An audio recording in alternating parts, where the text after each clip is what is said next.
નમસ્કાર દર્શક મિત્રો, હું છું રૂપલ લુણેચિયા. સંપૂર્ણ ન્યૂઝમાં આપનું સ્વાગત છે. જોઈએ આજના મુખ્ય સમાચાર. બનાસકાંઠામાં વાહન ખરીદીની છેતરપિંડી આચરતા બે ભેજાવાર ઝડપાયા. ખોટા નામથી વાહન ખરીદી કર્યા બાદ વાહનોને રાજસ્થાનમાં ફટકારી મારવાના કારસ્તાનનો એલસીબી પોલીસે કર્યો પર્દાફાશ. દિયોદરમાં માલગાડીની ટક્કરે અજાણ્યા આધેડનું નીપજ્યું મોત. પોલીસે મૃતદેહનો કબજો મેળવી હાથ ધરી મૃતકની ઓળખ મેળવી. પાલનપુરમાં વહેલી પરોઢે દારૂ ભરેલી ગાડીએ પોલીસને કરાવી કસરત. પારપડા નજીક ગાડી પલટી જતા પોલીસને હાથ લાગ્યો વિદેશી દારૂ. દિયોદર ભાજપે મુખ્યમંત્રીના જન્મદિનની કરી અનોખી ઉજવણી. 600 ભૂલકાઓને મગબુંદીનું ભોજન આપી સ્વચ્છતા માટે અર્પણ કરી સફાઈ સામગ્રીની કીટ. સંપૂર્ણ ન્યૂઝ આપની આંગળીના ટેરવે. ઇન્ટરનેટ ઉપર સંપૂર્ણ ન્યૂઝ જોવા લોગિન કરો www.youtube.com/સંપૂર્ણ ન્યૂઝ. જોઈએ સમાચારો વિગતવાર.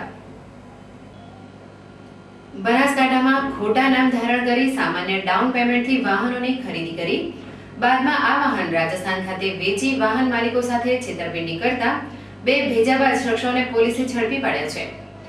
વડગામ તાલુકાના જલોદરા ગામના વિનોદભાઈ ઓડનું ટ્રેક્ટર ખરીદી બાકીનું પેમેન્ટ ન ભરનાર ખોટા નામધારી શખ્સે છેતરપિંડી કરતા આ મામલે વિનોદભાઈ ઓડે જિલ્લા પોલીસ વડાને રજૂઆત કરી હતી. જોકે બનાવની ગંભીરતા જોઈ આ મામલે એલસીબી પોલીસને તપાસ સોંપવામાં આવી હતી, જેમાં એલસીબી પીઆઈ એએલ ચૌધરીના માર્ગદર્શન હેઠળ પીએસઆઈ ધાખરાએ તેમની ટીમ સાથે તપાસ કરતા ખોટા નામ ધારણ કરી વાહન ખરીદીની છેતરપિંડી આચરતા કાણોદરના કીર્તિસિંહ માનસુમજી ઠાકોર અને વાવ પાનેસડાના અને હાલ ઉમડી રહેતા જીવરામ નરભેરામ જોશીને ઝડપી પાડ્યા હતા. જોકે આ બંને શખ્સોએ પોલીસ તપાસમાં ખોટા નામ ધારણ કરી વાહનોની ખરીદી કર્યા બાદ આ વાહન રાજસ્થાનમાં વેચી મારતા હોવાની કબૂલાત કરી હતી. જોકે શખ્સોએ ડીસાના એક શોરૂમમાંથી 3 ટ્રેક્ટર ખોટા નામે ખરીદી તેને રાજસ્થાન ફટકારી માર્યા હોવાની સાથે એક આઈસર ગાડી અને અલ્ટ્રો કાર પણ છેતરપિંડી કરી વેચી માર્યા હોવાનું પોલીસ તપાસમાં ખુલ્યું છે. જેના આધારે પોલીસે નામ અને રહેણાંક બદલી લોકોની સાથે છેતરપિંડી કરતા ભેજાબાજોની વધુ તપાસ હાથ ધરી છે, જેમાં આરોપીઓ પાસેથી વધુ ગુનો ડિટેક્ટ થવાની પોલીસ આશા વ્યક્ત કરી રહી છે. પાલનપુર શહેરના રહેવાસી સુનીતાબેન સમરેશભાઈ પઢિયાર, જેમણે દેહદાન, ચક્ષુદાન તથા અંગદાનનો સેવાભાવી સંકલ્પ કર્યો છે, તેમણે પોતાના અવસાન બાદ પોતાનો દેહ અમદાવાદની બીજે મેડિકલ કોલેજના વિદ્યાર્થી મિત્રોને મેડિકલ સાયન્સના અભ્યાસ માટે સોંપાય તેવો સેવાભાવી નિર્ણય કર્યો છે. તેમના શરીરના વિવિધ અંગો, આંખો, કિડની, હૃદય અને બોન મેરો કોઈનું જીવન બચાવવા માટે ઉપયોગમાં લેવાય તેવો સેવાભાવી નિર્ણય કર્યો છે. તેમના દેહદાનનો નોંધણી નંબર 257 છે તથા તેમને શતાયુ સંસ્થા અંગદાન મહાદાન અમદાવાદ ખાતે અંગદાનનો સંકલ્પપત્ર પણ ભરેલું છે. તેમણે જણાવેલ છે કે પોતાના કુટુંબીજનો, સગાવાલા, પતિ, બાળકો તેમજ પઢિયાર પરિવારના સર્વે જ્ઞાતિ બંધુઓ તથા માળી સમાજના સ્નેહી બંધુઓને તેમના અવસાન બાદ દેહદાન, અંગદાન કર્યા બાદ કોઈ પણ પ્રસંગે દુઃખ કે શોક વ્યક્ત કરવાની જરૂર નથી. કદાચ જો મને યાદ કરવા માંગતા હોય તો કોઈ રોતી આંખના આંસુ લૂછીને અથવા જરૂરિયાતમંદ વ્યક્તિની સેવા કરીને કરજો. તેઓ પોતે ખેતીવાડીનું કામ કરે છે તથા કુંવરબા શાળામાં તેઓ ધોરણ 7માં વાલી મંડળના પ્રમુખ છે. તેઓએ પોતે તેમના પતિ શ્રી સમરેશભાઈને ભૂતકાળમાં બંને કિડની ફેલ થઈ ગઈ હતી તેવા સમયે પોતાના પતિનું જીવન બચાવવા પોતાની એક કિડનીનું મહાદાન કરીને જીવતા જીવ અંગદાનનું સેવાભાવી કાર્ય પણ કરેલું છે. મારું નામ પટિયાર સુનીતાબેન સમરેશભાઈ. હું જાનારા બાગ પાસે શિશુ શાળાની પાછળ વાડીમાં રહું છું અને આજથી 8 મહિના પહેલા હું કિડની ટ્રાન્સફર છું. મેં મારા હસબન્ડની કિડની આપી છે. એમને થોડી કિડની ફેલ થઈ ગઈ હતી અને એમને સાલમાં પણ મેં મારું ઓપરેશન કરાવ્યું છે. અને ત્યાં આગળ દવાખાનામાં સિવિલના અને બહુ જગ્યાએ જોયું છે કે લોકો જિંદગીને મરણ વચ્ચે ઝઝૂમી રહે છે. કોકના પાસે પૈસા નથી અને ઘણા લોકો કિડની આપે છે, તેમને પણ પૈસાની એમની તકલીફના કારણે લોકો એમને બચાવી શકતા નથી. અમુકને મેચિંગ નથી આવતું. તો પછી આપણે આ મર્યા પછી એમ કે અંગદાન ને બધું કશું થાય એના માટે પણ હું જાગૃત છું કે મર્યા પછી આપણે એમ કે કિડની કોકને આપતા જઈએ, આપણે લખાઈ દઈએ અથવા આ આંખોને બધું બાળી નાખે એના કરતાં કોકને આપો, એમનું જીવન બક્ષો. એક વ્યક્તિ 9 જીવન બચાવી શકે છે, 9 જણનું જીવન બચાવી શકે છે. એમ કે કિડની, હૃદય બધું પણ કામમાં આવે છે. અને આંખોનું દાન પણ કેવું છે કેમ કે ભારત દેશ બહુ પાછળ છે. બીજા એશિયાના બીજા દેશો, અમેરિકા, ઓસ્ટ્રેલિયા બહુ આગળ છે. ભારતના અંદર શું છે કે લોકોમાં જાગૃતિ નથી. એના માટે લોકો તરત જ મૃત્યુ પછી તરત જ એમ કે અગ્નિ સંસ્કાર કરી નાખે છે. એના કરતાં કોકને આંખોનું દાન કરતા જાઓ, પહેલેથી લખાવો. અને મારી એવી જ પ્રેરણા છે કે રક્ત. બનાસકાંઠા જિલ્લાના ભાભર તાલુકાના વડપગ અને તેતરવા મુકામે આરોગ્ય અને પરિવાર કલ્યાણ તથા વાહન વ્યવહાર રાજ્યમંત્રી શ્રી શંકરભાઈ ચૌધરીએ ગુણોત્સવ અંતર્ગત પ્રાથમિક શાળાની મુલાકાત લઈને શૈક્ષણિક ગુણવત્તાની ચકાસણી કરી હતી. મંત્રીશ્રીએ ક્લાસરૂમમાં જઈને બાળકો સાથે રૂબરૂ સંપર્ક કરી લખાવી, વંચાવી તેમજ પ્રશ્નો પૂછીને ગુણવત્તા ચકાસી હતી. વિદ્યાર્થીઓની શૈક્ષણિક ગુણવત્તા સારી રીતે જળવાય તથા તેઓ ઉચ્ચ કારકિર્દી બનાવે તે માટે મંત્રીશ્રીએ ગ્રામજનો અને શિક્ષકોને જરૂરી માર્ગદર્શન પણ આપ્યું હતું. આ પ્રસંગે તેમણે ઉપસ્થિત ગ્રામજનોને સંબોધન કરતા જણાવ્યું હતું કે રાજ્યભરમાં ઠેર ઠેર વિવિધ વિદ્યાશાખાની શાળાઓ અને કોલેજો પૂરતા પ્રમાણમાં ઉપલબ્ધ છે. તેનો લાભ લઈ બાળકોને ઉચ્ચ શિક્ષણ સુધી સરસ ભણાવીને આદર્શ અને સુખમય પરિવાર અને રાષ્ટ્રનું નિર્માણ કરીએ. તેમણે કહ્યું કે વિકાસના આ યુગમાં બાળકોને સારી રીતે ભણાવવા અનિવાર્ય રીતે જરૂરી બન્યું છે. મંત્રી શ્રી શંકરભાઈ ચૌધરીએ જણાવ્યું કે રાજ્ય સરકાર શ્રી દ્વારા શિક્ષણ ક્ષેત્ર પર વિશેષ ધ્યાન આપવામાં આવી રહ્યું છે. તેમણે જણાવ્યું કે છેલ્લા 10 વર્ષમાં પૂરતી સંખ્યામાં શાળામાં ઓરડા બનાવવામાં આવ્યા છે તેમજ પૂરતી સંખ્યામાં પારદર્શક રીતે શિક્ષકોની ભરતી કરવામાં આવી છે. તેમણે એ પણ કહ્યું કે શિક્ષણમાં ગુણવત્તા જળવાય તે માટે રાજ્ય સરકાર શ્રી દ્વારા ગુણોત્સવ અભિયાન હાથ ધરવામાં આવ્યું છે, જેને ખૂબ સારી સફળતા મળી છે. મંત્રીશ્રીએ જણાવ્યું કે રાજ્ય સરકારશ્રીના વિવિધ અભિયાનોને લીધે લોકોની આવક અને સુખાકારીમાં નોંધપાત્ર વધારો થયો છે. મંત્રીશ્રીએ વધુમાં કહ્યું કે શાળા આરોગ્ય તપાસણી અભિયાન અંતર્ગત વિદ્યાર્થીઓના આરોગ્ય માટે રાજ્ય સરકારશ્રી દ્વારા ઉદાર યોજના અમલમાં છે. તેમણે જણાવ્યું કે નર્મદાના નીરથી આ વિસ્તારની ઝડપભેર આમૂલ કાયાપલટ કરવા અભિયાન સ્વરૂપ કામગીરી કરવામાં આવે છે. મંત્રીશ્રીએ ભાભર તાલુકાના અબાળા મુકામે શાળા આરોગ્ય તપાસણી કામગીરીનું પણ નિરીક્ષણ કર્યું હતું. આ પ્રસંગે પ્રાંત અધિકારી શ્રી આર.આઈ. શેખ, તાલુકા પંચાયત પ્રમુખ શ્રી ગગાજી ઠાકોર, એપીએમસીના ચેરમેન શ્રી લાલજીભાઈ ચૌધરી, મુખ્ય જિલ્લા આરોગ્ય અધિકારી શ્રી અરુણ આચાર્ય, અગ્રણીઓ સર્વશ્રી રાજુભાઈ રાવલ, શ્રી કુંવરસિંહ ઠાકોર, શ્રી હીરાભાઈ ઠાકોર, શ્રી અમથુજી ઠાકોર, શ્રી નરસિંહભાઈ દેસાઈ સહિત અધિકારીઓ, અગ્રણીઓ અને વિશાળ સંખ્યામાં લોકો ઉપસ્થિત રહ્યા હતા. દિયોદરમાં આજે સવારે ટ્રેનની ટક્કરે એક આધેડનું મોત નીપજતા અરેરાટી વ્યાપી હતી.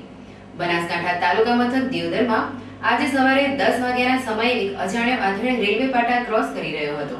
તે સમયે પાલનપુર તરફથી આવતી માલગાડીની ટક્કરે આધેડ આવી જતા તે ગંભીર રીતે ઘવાતા તેનું ઘટના સ્થળે જ કરુણ મોત નીપજ્યું હતું. જોકે બનાવના પગલે ઘટના સ્થળે લોકોની ભીડ જામી હતી. જ્યારે આ અંગે પોલીસને જાણ કરવામાં આવતા રેલવે પોલીસ તાબડતોડ ઘટના સ્થળે દોડી આવી લાશનો કબજો મેળવ્યો હતો. તેમજ બનાવ અંગે અકસ્માતે મોતનો ગુનો નોંધી અજાણ્યા મૃતકની ઓળખવિધિ હાથ ધરી છે. જોકે આજે સવારના સમયે ટ્રેનની ટક્કરે એક અજાણ્યા આધેડનું કમકમાટી ભર્યું મોત નીપજતા ભારે ચકચાર મચી જવા પામી હતી.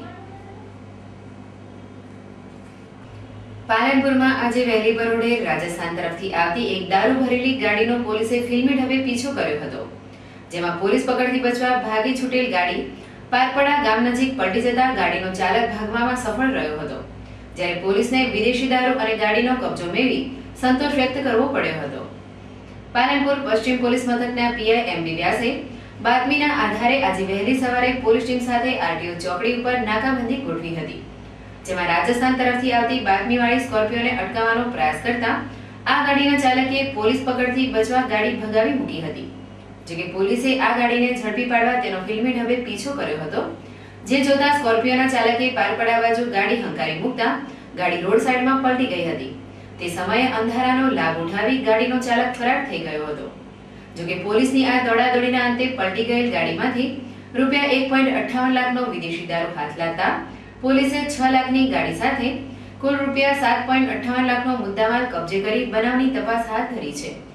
આમ વિદેશી દારૂની સપ્લાય કરતા અજાણ્યા શખ્સે વહેલી પરોઢે પોલીસને ભારે પરસેવો પડાવ્યો હતો. જેના અંતે પોલીસને વિદેશી દારૂ હાથ લાગતા રાહતનો શ્વાસ લીધો હતો.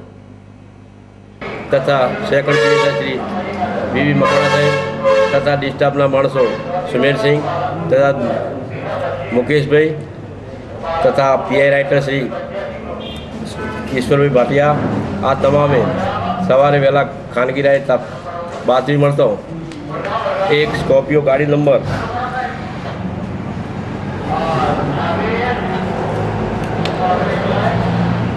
ગાડી નંબર GJ1 KR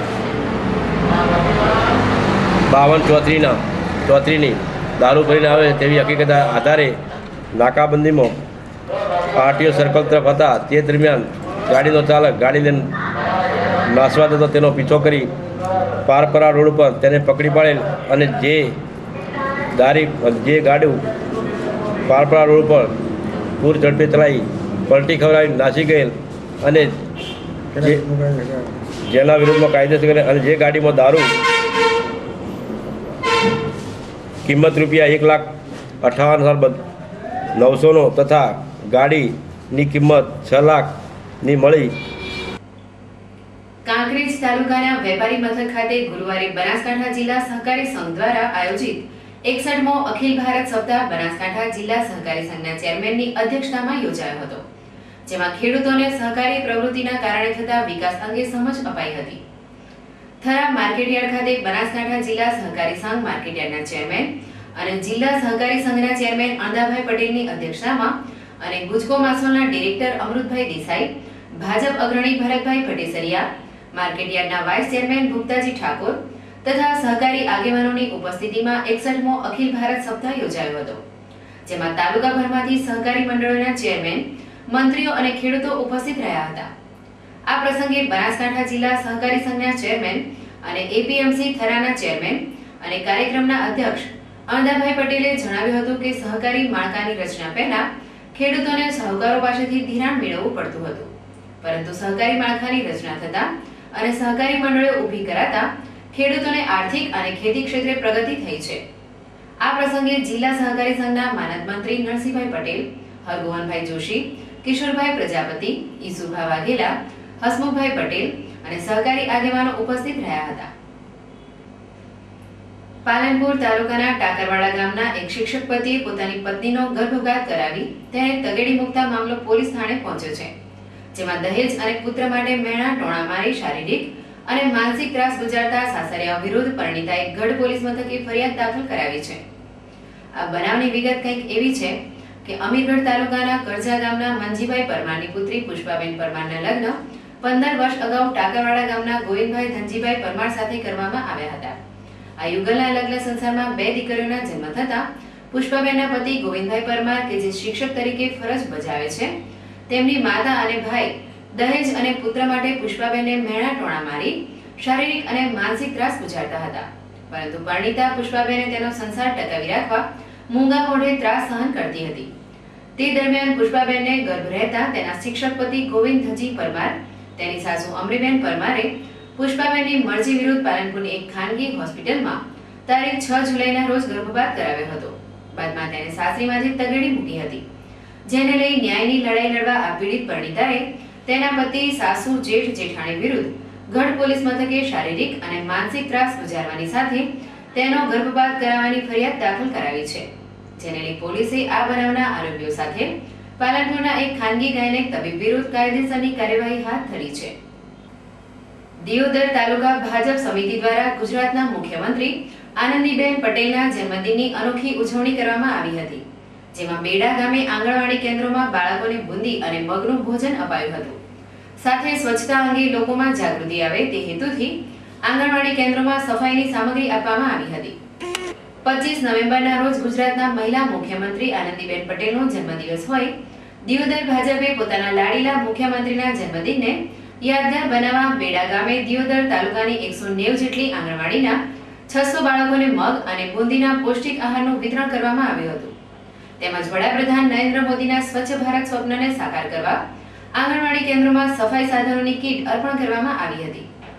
આ પ્રસંગે દિયોદરના નીતિનભાઈ ઠક્કર, દિયોદર સરપંચ કેપી માળી, મામલતદાર JK ડાભી, આંગણવાડી સુપરવાઇઝર જ્યોતિકાબેન ઠક્કર સહિત ભાજપના આગેવાનો અને કાર્યકરો વિશાળ સંખ્યામાં ઉપસ્થિત રહ્યા હતા। ફરી એક નજર આજના મુખ્ય સમાચાર ઉપર।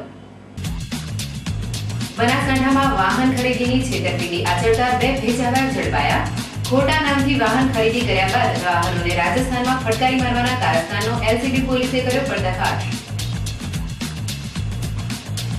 દિયોદરમાં માલગાડીની ટક્કરે અજાણ્યા આધેડનું નીપજ્યું મોત। પોલીસે મૃતદેહનો કબજો મેળવી હાથ ધરી મૃતકની ઓળખ મેળવી। પાલનપુરમાં વહેલી પરોઢે દારૂ ભરેલી ગાડીએ પોલીસને કરાવી કસરત. પારપડા નજીક ગાડી પલટી જતા પોલીસને હાથ લાગ્યો વિદેશી દારૂ. દિયોદર ભાજપે મુખ્યમંત્રીના જન્મદિનની કરી અનોખી ઉજવણી. 600 ભૂલકાઓને મગબોંધીનું ભોજન આપી સ્વચ્છતા માટે અર્પણ કરી સફાઈ સામગ્રીની કીટ. આ હતા અત્યાર સુધીના સમાચાર. વધુ સમાચાર સાથે ફરી મળીશું. નમસ્કાર.